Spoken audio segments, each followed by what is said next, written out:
Meek nodded. Yeah, some kids are weird like that.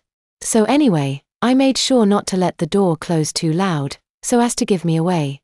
I then crept around the first, second, and third corner but stopped before I got past the block wall. Then, peeking past the edge, I saw two sixth graders who I'd seen in the school before, but didn't really know them personally.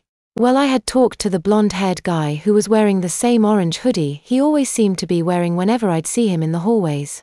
Actually, the only times I'd ever talked to him was outside of school, at the beach.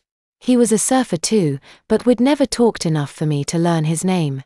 He was just another surfer dude for all I knew. Was he any good? Meek asked.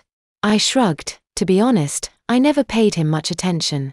So I don't know. Did you know the boy he was with? Meek asked. No. I mean, I'd seen him around school but we never met. He had on a grey hoodie with a brown leather backpack slung over one shoulder. They were standing in front of the mirror that covered the whole wall above the 6 sinks. They were hugging each other while using the mirror to take pictures of themselves with the orange hoodie boy's yellow cell phone camera. How do you remember all those details so well? Meek asked. Again, I shrugged. Dunno, I stabbed at my head with a single finger, guess it got recorded real well for some reason. So I was about to make my presence known. I mean, I still needed to take a desperate dump.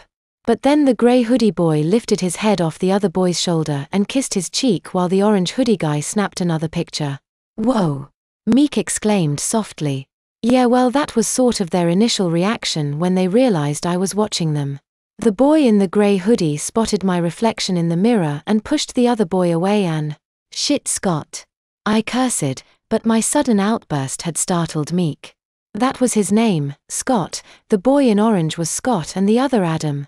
I just now remembered that. I said with a bit of pride in myself. Yeah, but did you have to cuss? Meek asked.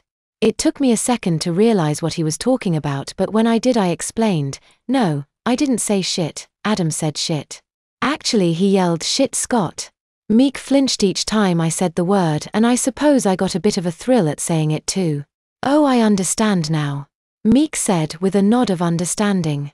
They both turned toward me with looks of shock and fear. I said, "Yeah, I bet." Meek cried with compassion for the two gay boys having been caught in the act, and at school no less.